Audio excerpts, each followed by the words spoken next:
ఈవిడ నీతో ఏదో మాట్లాడాలట. ఇసబుల్లాను సెక్యూరిటీగా పెట్టుకుంటే ప్రెసిడెంట్ పారిపోకుండా ఉంటాడు.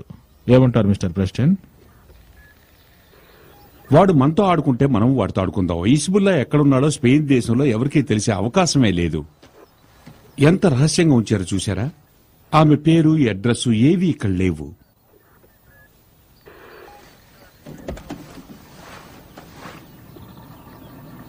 అతని పేరు నాకు తెలియదు, కానీ అతను ఒక అమెరికన్. అతను స్పానిష్ నేర్చుకునేటప్పుడు మిలిటరీ ట్రైనింగ్ తీసుకున్నాడు. నాకు అతనితో మాట్లాడడం అసలు ఇష్టం లేదు. నాకు తెలిసినంత వరకు అతను చాలా ప్రమాదకరమైన వ్యక్తి. డెక్లెన్ చాలా మంచి వ్యక్తి. అతను ఏదైనా చేశాడంటే దానికి ఒక కారణం ఉండి తీరుతుంది. జాకల్ అలాంటి వాడు కాడు, రాయ్ లాంటి వ్యక్తి. Okay, thank you Isabella. మీరు మాకు బాగా సహాయపడ్డారు. మన మధ్య జరిగిన సంభాషణ మీ భర్తకు కూడా చెప్పకండి. నేను రహస్యంగానే ఉంచుతాను. ఆయన నా గత జీవితం గురించి అసలు తెలుసుకోవాలనుకోవడం లేదు. నేను ఆయన్ని ప్రేమిస్తున్నానా లేదా అనేది ఆయనకి ముఖ్యం.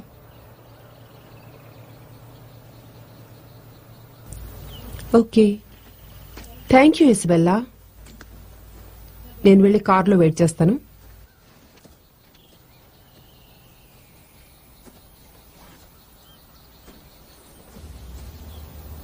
నార్త్ ఫోక్ లో ఉన్న లాకర్ ని తెరవడానికి మీకు ఇది ఉపయోగపడుతుంది. అందులో $10,000 ఒక పాస్పోర్ట్ ఉన్నాయి మిస్టర్ డెక్లెన్.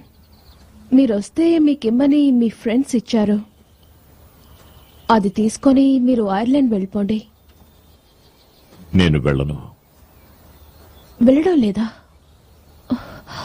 నాకు ఇచ్చిన మాటని నిలబెట్టండి. మీరు వెళ్లి తీరాలి. జాకల్ ఎవరిని చంపినా FBI మిమ్మల్ని జైల్లో వేస్తుంది. అలాంటి పరిస్థితి వస్తే ఐర్లాండ్కి వెళ్తాను.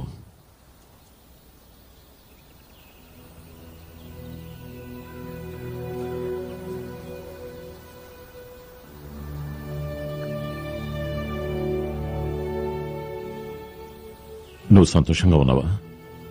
అవును, నా పిల్లలతో హాయిగా ఉన్నాను. నా భర్తని ప్రేమిస్తున్నాను. జీవితం సుఖంగా ఉంది.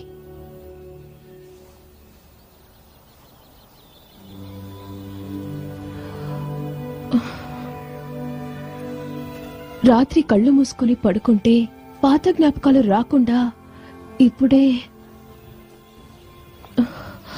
ప్రశాంతంగా నిద్రించగలుగుతున్నాను. ఈ జీవితం ఇలాగే సాగిపోవాలనుకుంటున్నాను. మీరు నాకు ఈ ప్రశాంతతనివ్వలేరు.